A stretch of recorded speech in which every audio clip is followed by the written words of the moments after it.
Speeding Mercedes-Benz crashing after eluding cops in traffic stops.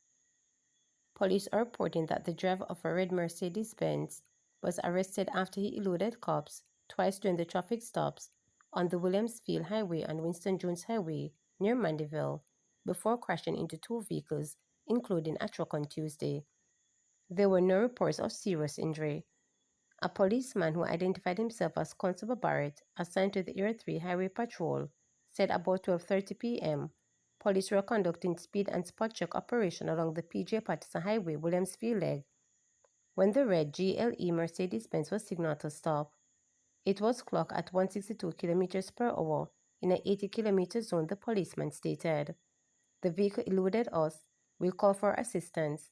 An inspector and team at Williamsfield stated that they stopped the vehicle.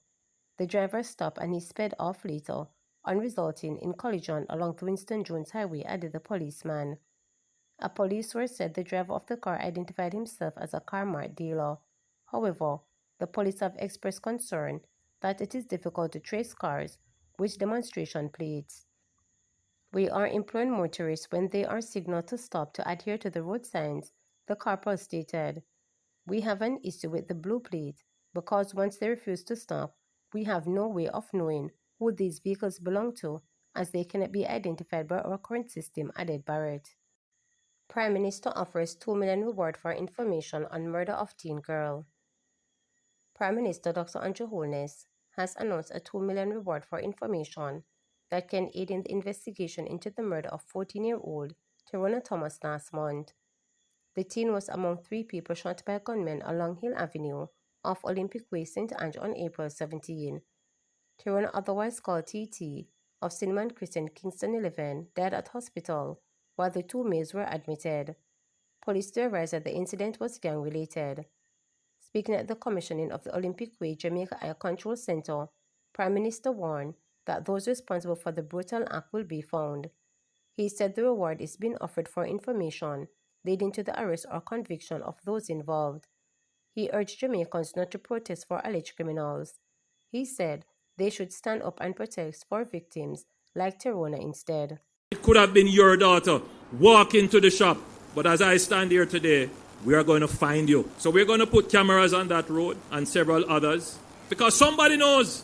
As I told you, it's been my experience. People know, but nobody's going to come forward and give evidence.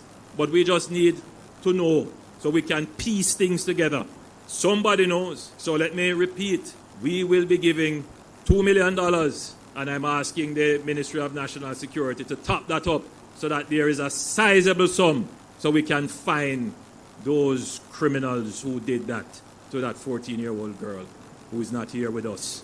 Moments before she asked her mother for some money if she could go to the shop to buy, I don't remember what it was she did, like crab, just down the road from our house. And the mother went into her pocket, gave her daughter no expectation that some low-life beast would come and claim the life of her daughter over some foolishness, over who thief, who for gun. And we must have pity and sympathy on those people. We must come out and protest on their behalf. It is time that Jamaica stands up and be definitive. We must stand up and protest for the victims. Olympic Way Jamaica Air Control Center was commissioned yesterday. The Jamaica Constabulary Force JCF is being further equipped with surveillance apparatus to better ensure the safety and security of citizens. This as the Olympic Way Jamaica Air Control Center was commissioned yesterday in St. Andrew. Delivering remarks at the ceremony on behalf of the Police Commissioner Dr. Kevin Blake, Deputy Commissioner in charge of the Strategic Operations Portfolio Warren Clark, said the system will enable the police to respond to incidents in real time. This cutting-edge surveillance system enables us to monitor and respond to incidents in real time, providing critical intelligence to support our crime-fighting efforts. Integration with Jamaica High facilitates tracking and analysis of crime patterns, identifying hotspots so that we may deploy our resources in a very effective manner. The technology has the potential and has in fact already assisted in the significant reduction of crime, improving the quality of life for Jamaicans in general and the residents of Olympic Gardens in particular. Titchfield student in fatal crash welcomes launch of school bus system in Portland. A student of Titchfield High in Portland, who was among passengers in a taxi involved in a fatal crash last year that claimed the lives of 2 students from the institution, has welcomed Monday's launch of a school bus service in the parish.